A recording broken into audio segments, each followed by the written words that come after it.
friends, Stephanie here, and I'm back with more movie chatter. And it's Academy Awards Sunday, so I thought this might be a fun opportunity to do a ranking video, because I've told you in the past that I'm not really comfortable ranking things. I don't feel real confident in my ability to rank things, so I thought maybe if I do it a little more, maybe I'll get more comfortable with it and I can do more ranking videos for you. So what I decided to do is take the 10 Best Picture nominees and rank them in the orders that I enjoyed them. And I'm going to go from the one I enjoyed the least to the one I enjoyed the most. And please don't take this too seriously, because I'm not claiming to be any kind of professional film critic or anything like that, or other labels that people like to give themselves. I am just a film enthusiast, a person who loves movies, who enjoys talking to other people who enjoy movies, and that's why I'm here. So don't take this to heart, don't take it too seriously. And you might think I'm totally off my rocker for where I rank certain films, and that's fine. So what I want to know from you guys is, of the films that you've seen, how would you rank them in order of your enjoyment? Put it down in the comments and we can talk about it. And I'm going to get right into it with my first one, which is the film I enjoyed the least. So this would be number 10, and it absolutely kills me to have this one at number 10, because I was so looking forward to it, and I love Bradley Cooper, and I know that this was a passion project of his, and it's his biopic about Leonard Bernstein called Maestro. And for me, this one was it was a swing and a miss. And Leonard Bernstein was he lived a very unconventional life, and he was married, he had a family, the whole thing, but he also had had a lot of infidelity. He was attracted to men, he was having affairs with men, he was into drugs and partying and all these things. And there were a lot of things that they could have shown that they didn't. They kind of glossed over and skimmed things and hinted and alluded to things, maybe showed you little glimpses of problems. And then scenes would happen and you'd wonder, like, why there was so much friction in his personal life, in his marriage, what was wrong, what was going on, because we weren't getting the full picture. We weren't getting the real story about who he was as a person, how he lived his life, the problems that his unconventional lifestyle caused in his personal life and his family life. So if you're going to do a biopic, you can't be afraid to go there. You have to go there, or the viewer is left feeling like there's these giant plot holes, and it almost feels like a very convoluted, muddled story, and you come out not really knowing any more about this person than you really did going in. And that's what happened for me with Maestro. What I will say is, when Bradley Cooper was conducting the orchestra, he was phenomenal. He was a force of nature. He was absolutely brilliant. And I just love Bradley Cooper, but unfortunately, Maestro just didn't do it for me. So it comes in at number 10 as far as how much I enjoyed it. At number 9, and did I say I have this written down? I have everything written down, which I don't normally do because I don't want to miss anything. At number 9, I have The Zone of Interest, which is based on a novel, loosely based on the family of Rudolf Haas, who was I guess the longest running, I think they call him a commander of the Auschwitz concentration camp.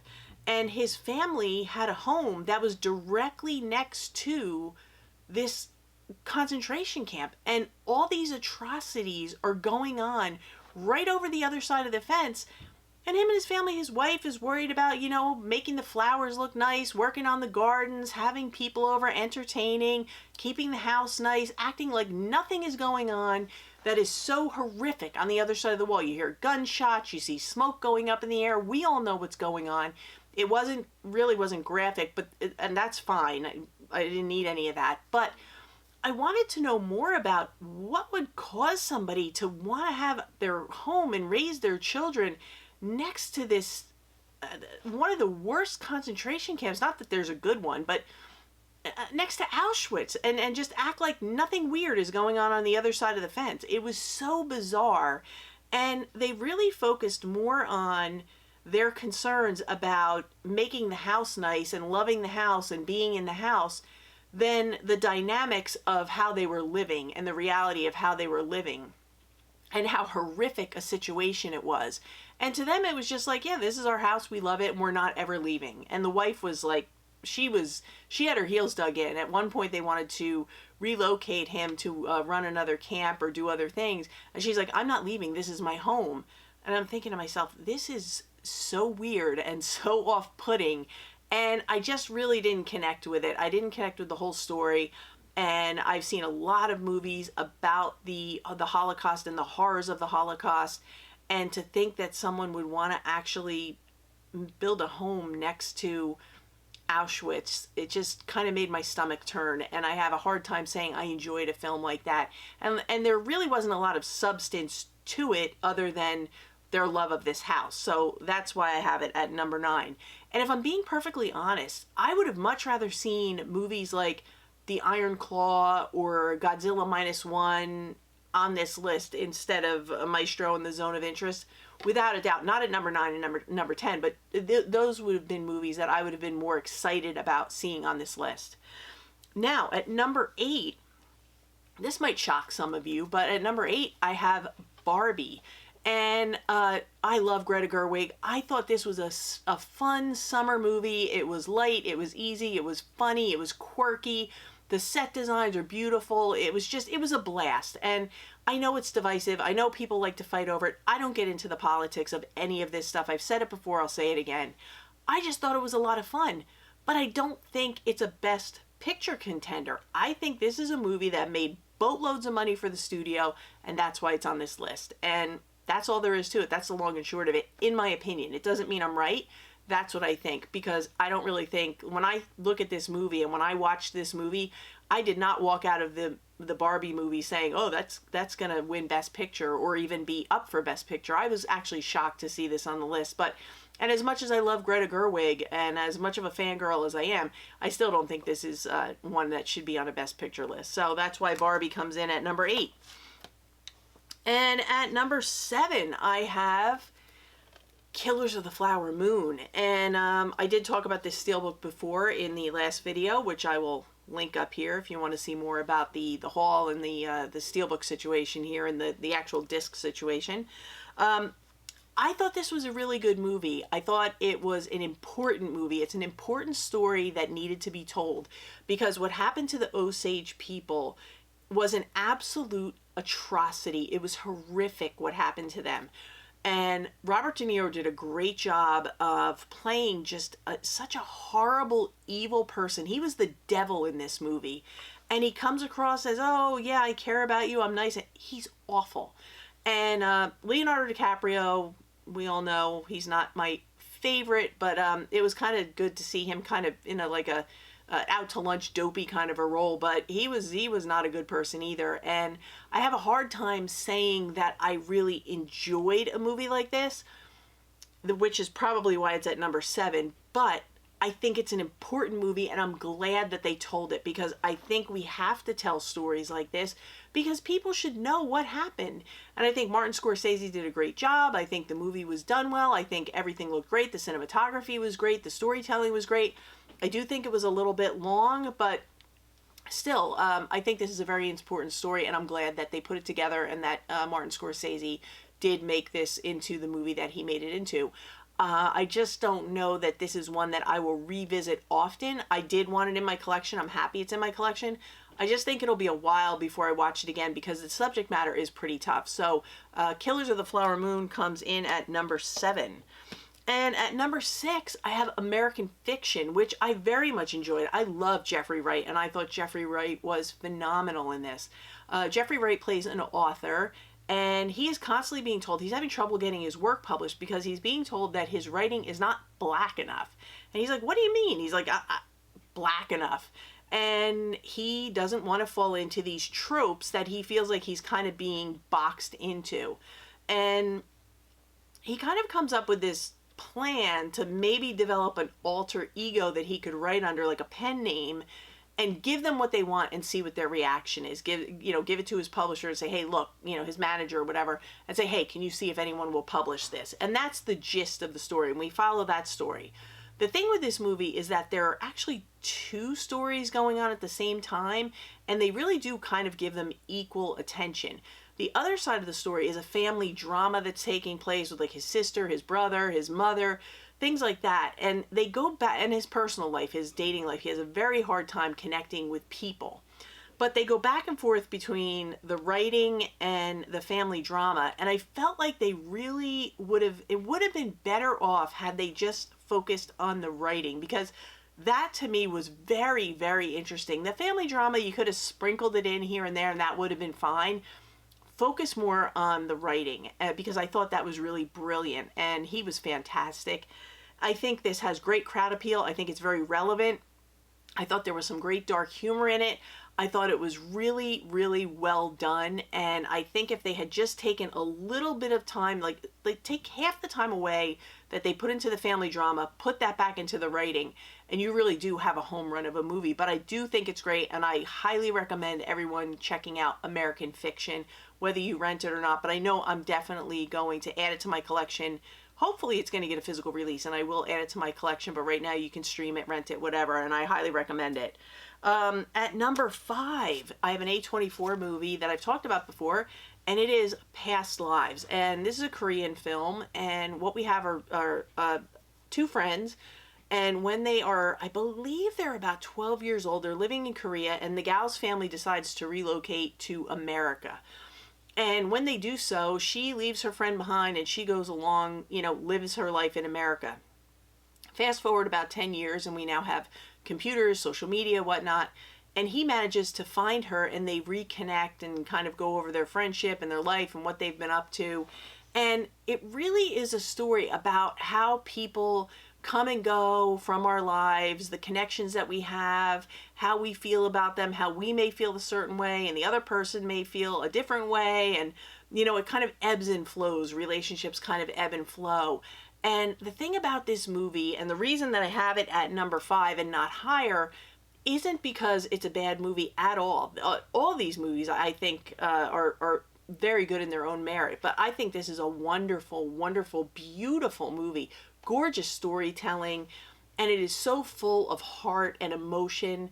I just love this movie. The only thing about it is that it's a very slow moving movie, and it just kind of unfolds at its own pace, and it's a very quiet movie with a lot of depth to it. So for this one, I think I have to be in a certain frame of mind to watch a movie and appreciate it that moves at this pace. So that's why it's at number 5 for me.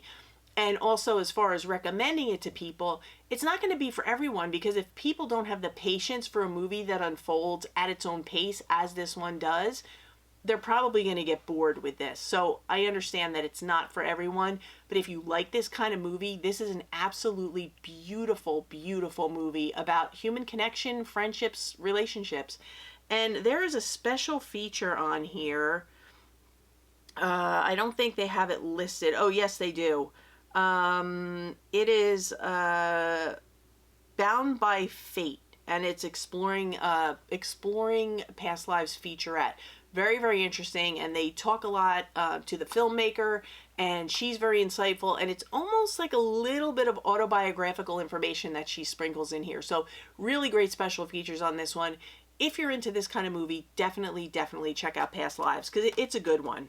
Now, number 4, this one really surprised me. This one flew under the radar. I didn't hear much about it, but then I started hearing more and more about it, and I'm like, I have to get this one. It is also coming to the Criterion Collection in the May releases, and it is Anatomy of a Fall. And I believe this is going to fall under the French. I think it's going to be a French film, because I believe it's French, because they speak English and French in the movie, but I believe it's a French film. And what we have is we have a family, a mother, a father, and their legally blind son.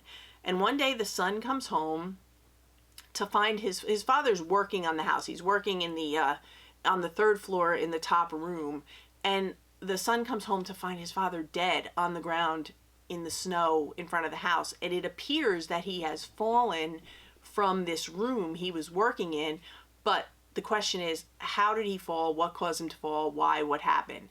And the rest of the movie is kind of spent piecing this all together.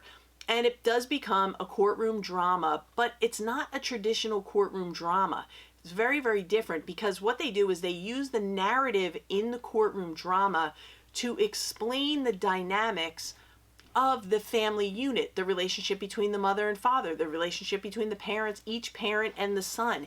And it's really very compelling. It's a great movie, excellent storytelling, really, really solid. And I think more people need to give this a chance. And it's not what you'd expect when you hear like courtroom drama. It's not at all what you'd expect. And it really is a very fascinating look at relationships and the dynamics of family and how things aren't always as they appear. And that's what I'm going to leave you with. But I highly, highly recommend Anatomy of a Fall. And the reason I have it at number 4 is I felt like the ending, even though you kind of get a more clear picture of what probably happened, I think I wanted a little more hand-holding at the end to say, okay, A happened, B happened, C happened. And that kind of doesn't happen. You're kind of left with, here's the information, and this is the conclusion that you can come to. So if you don't mind that kind of ending, you're going to love this movie. And I love it. And I have already pre-ordered it. And I know I'm going to watch it over and over again. And I will probably come to my senses and understand the ending a little bit better. But it's fantastic. And I have to say, I forget the name of the lead actress. But the lead actress is, you know what? I can look here. The lead actress, actress in a leading role, Sandra Hüller, it looks like, or Huller. Sandra Huller. She is nominated for Best Lead Actress. She's also the lead actress in The Zone of Interest. So she is the lead actress in 2 movies that are both up for Best Picture, which is pretty amazing. And she's a phenomenal actress. So if you get a chance, check her out, and definitely check out Anatomy of a Fall. Now, number 3. This might surprise you that I have it at number 3, but there's 2 that I just enjoyed a little bit more, but it's Oppenheimer. And I think we all know that this is the front runner. This is the favorite to win Best Picture. I will be shocked if this doesn't win Best Picture. It's absolutely deserving. I loved this movie. I thought it was fantastic. At the time I did my favorites of the year, I don't think I had seen the last 2 movies, but still, this would still hold up. It's still in my top 3. Sometimes it might be my first, my top pick of the year, but I think this is phenomenal. And we've talked about Oppenheimer ad nauseum. I think everything about it is fantastic. The cinematography, the storytelling, the character development, all the acting. I think everybody did a fantastic job on this. This is one of Christopher Nolan's best of the best. It's a fantastic movie, and I think it's going to walk away with a ton of awards tonight. And I hope it does, because I think if there's an upset, I think it's going to blow up social media as far as movie social media. But I think this is pretty much a lock. I would be shocked if this one didn't win, and it is so deserving. And like I said, I really, really enjoy this, even though the content, you're building a bomb that is going to kill tens of thousands or hundreds of thousands of people. That's a really dark reality when you sit and you stop and you think about it. It's not just a movie. It's really something that happened, and so many people died because of it. So that's like cold water on me when, it's like cold water in my face when I think about that. But other than that, I think it's a winner of a movie, and I hope it does really well. I wish it all the best tonight, and I think it will. I think it's gonna clean up at the awards, but you never know. You never know. It could be there could be an upset. Now at number 2, this will probably shock you, and it took me 2 tries to get through this, but the second time I was absolutely blown away, and it's Poor Things.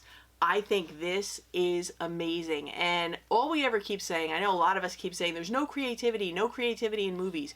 You want to see creativity? Watch Poor Things. Now, I will preface this with saying, this movie is not going to be for everyone, and this is where I say that you may think I'm off my rocker for putting this as high as I have it. But think about if you take a little bit of Frankenstein, a little reanimation thing, maybe a little fantastical, like almost Alice in Wonderland type things, and then you add in a little bit of soft core adult activity, and a lot of softcore adult activity, and that's Poor Things. That's the most I can tell you about it without absolutely ruining the story. What I can tell you is the first time I tried to watch this, I got through about 40 minutes of it, and I'm like, what in the world am I watching? And then I heard people talking about how great it is, how amazing it is, how just totally out of the box and creative it is. And I love this director. He did The Favorite, The Lobster, Killing of a Sacred Deer, things like that. So if you like movies like that, you owe it to yourself to check this one out. So I went back, I watched it again from beginning to end, and if you can get past like the first 40 minutes, there is an amazing, amazing story that is told here. It is phenomenal. I love this movie and I can't wait to watch it again. Emma Stone was fantastic. She was driving me crazy in the beginning, but there's a reason, and I can't get into it. But really, really good stuff. And she may just walk away with the. I know that she's the favorite for lead actress, but she was really phenomenal in this. And Mark Ruffalo was great. He was funny. He was fun, and I thought he was great in his part. And everything about this movie, I just think it's great. So, like I said, if you are put off by certain things, like a lot of sexuality in a movie and really overt sexuality, you're probably not going to like this. But I mean, I don't know. I'm a little thick-skinned when it comes to things like that, so it didn't really, it didn't bother me at all. I was just kind of like, where's the story? And then all of a sudden, this amazing story started to come out, and I was hooked. So I think this is fantastic. And like I said, I think Emma Stone, I think she's almost a lock for Best Lead Actress, and I hope she wins for it. But this is a fantastic movie. So if you can handle the content, definitely put Poor Things on your list.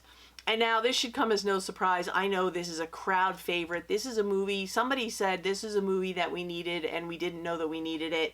And it is Paul Giamatti in The Holdovers. And this is just a fantastic movie. And one of the reasons I have this at number one is because a lot of these movies in this stack, I feel like they're so diverse. They're all so different.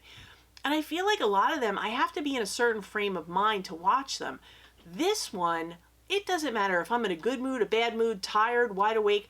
I could watch this movie anytime, anywhere, in any state of mind, and I know I would have a great time. Paul Giamatti is amazing in this movie, as are the supporting cast. And we have Dominic Sessa and Paul Giamatti, and I feel bad. I don't know how to say this woman's name. Is it Davine Joy Randolph? I know she's won some awards, but she's fantastic. She was fantastic in the supporting role.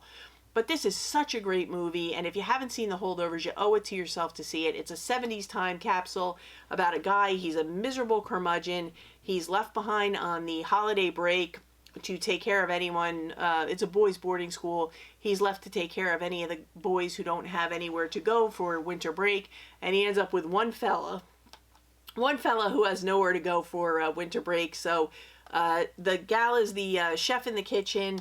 He's the curmudgeon teacher, and then we have the student, and it's about their winter break together, their holiday break together. And I don't care if it's a holiday movie. You can watch it anytime. This is an all year round movie. And if anyone is going to upset Best Picture, it would be this one. I don't think it's going to happen, but I would not be upset if this won Best Picture. But The Holdovers has to be my number one. I love the heck out of it, and I would recommend this to anyone. That's another thing. I have not heard anyone say that they didn't like this. Maybe they didn't love it, but I haven't really heard anyone say that they really just didn't like it. And I think this is one that's a safe recommendation for just about anyone. So that's why The Holdovers is my number one choice. Okay, so that's it. That is my list, and that is my ranking for how much I enjoyed the 10 Best Picture nominees for the Oscars that are going to take place tonight. And like I said, I'm curious to see how you rank your movies. If you haven't seen them all, don't worry about it. Just tell me the ones that you've seen and the order that you like them. It doesn't matter. No, there's no right or wrong answer here. So just let me know what you thought, and that's it. And those are my picks, and that's where I put them. So I want to thank you guys as always for watching. You know I appreciate everybody who clicks on these videos and takes time out of your day to watch these. If you like videos like this, bad ranking videos, collection updates, movie recommendations, physical media, everything. We do everything physical media here. Eventually I'm going to give you a room tour. I know I keep saying it, but it is going to happen. Feel free to hit the subscribe button and the bell notification so you know when I upload again, and it'll be early in the week. I have some things planned for this week. So that's going to do it for me today. I'm going to go upstairs and I'm going to hang out with my puppies and enjoy the rest of the day. So for now, that's a wrap.